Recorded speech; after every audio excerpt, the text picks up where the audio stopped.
Rejecting the idea of deep water drilling ban in Britain today, calling deep water exploration vital to that country's energy security. This comes days before the European Energy Union's energy commissioner is expected to call for a moratorium until a probe of the BP spill is completed. Jim Noe says no wonder the British get it, but he wonders why our own government here at home doesn't get it. Jim is the executive director of the Shallow Water Energy Security Coalition. You're saying that what we have right now against shallow drilling is, in fact, a de facto moratorium going on at this very moment. That's exactly right. The federal government, the Obama administration, is just not issuing permits for new wells in the offshore waters of the shallow waters of the Gulf of Mexico. That's a fact. But they said officially it's just deep water, but within that framework, shallow guys can't get access to... We're collateral damage of what happened in the deep water, despite the fact that we're very different in technology. The wells that we drill are predominantly natural gas, not oil. We've been caught up in all of the fear and the extremist and the reactionary views of the Obama White House to what happened with a single well with a single operator in the deep water. So shallow and deep is all being treated the same. And Jim, it's really unlikely that if a shallow well had a problem, that it would be the magnitude. In other words, you guys can take care of it fairly quickly. Well, we don't have to guess. We know exactly what is going on in the shallow waters. We've been drilling these shallow water wells since Truman was in the White House, since the 1940s. We've drilled over 46,000 wells. That's 46,000 wells we've drilled in the shallow waters. And again, it's 85–90% natural gas, not oil. And so we know exactly what to expect when we tap into these formations.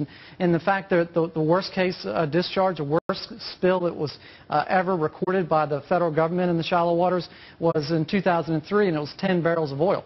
10 barrels? 10 barrels. 10 barrels? 10, 1-0. In fact, Charles, twice as much oil is spilled in the waters of America by jet skis a year than is spilled by shallow water operators. Twice as much. Now, I know your organization is based in Houston, but you spend a lot of time in Washington. Why can't you get through to these guys? I mean, has it gone beyond ecological worries into something more politically driven? I think there's certainly politics. We're not naive enough to think that this isn't politically motivated. But the interesting thing is this isn't a red state versus blue state. This isn't a Republican versus Democrat issue. Some of the industry's strongest supporters are, in fact, Democrats. Democrats like jobs, too, believe it or not. The problem is with the White House. It's President Obama and his administration are trying... What do they tell you, though, when you tell them all of this, when you lay it all out? What do they say to you? Well, we'll get back to you? We get lots of rhetoric, we get lots of words, but words out of Washington, as we all know, are hollow. What we need is action. What we need is the bureaucrats to actually issue permits, and that's what they're not doing. You know, our own Liz Clayman was down in the Gulf recently, and she was with Hercules offshore, and it was fascinating, watching what they actually go through and how they work. Today, that stock was down 5%, over 5%. It's a $2 stock. It was $38 in June 2008. Does the administration understand what's happening to these companies, that people are on the cusp of losing jobs and businesses could actually go out of business? Do they understand this? It's a very good question. And Liz came down to a rig, and I was with her on that day. And we asked her to look into the eyes of these hard-working Americans and see for yourself, are these rigs idle? And off the deck of that rig, your channel could see 18 rigs that are idle. About a quarter of the 45 shallow water rigs are idle as we sit here today because the federal government, despite the fact that they've said there's no moratorium, isn't issuing permits. And so what's happening is that what cannot be accomplished by the president in the halls of Congress cannot be accomplished in town halls across America is being accomplished in the darkened halls of the federal bureaucracy by inaction.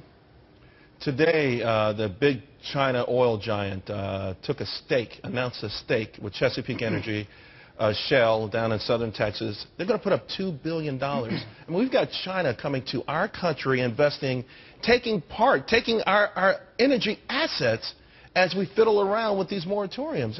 How do you reconcile that? It's a scary thought, and not just the Chinese. In fact, the Chinese have invested in Cuba, and they may soon be drilling. Well, I can see Cuba, but in southern Texas? And well, really, the Chinese are everywhere. The question that we have to ask ourselves is simply this: is, do we want to produce oil and natural gas in our own soil using American jobs, or do we want to go and bargain with sheikhs and thugs and socialist guerrillas? Because that's the question. If we don't produce it here, we're going to have to produce it in West Africa, the Far East, and we're going to have to compete with the Chinese and others.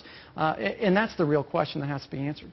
Jim Newey, I know you got a big fight ahead of you, buddy. Keep it going. Thank you very much. Thanks a lot.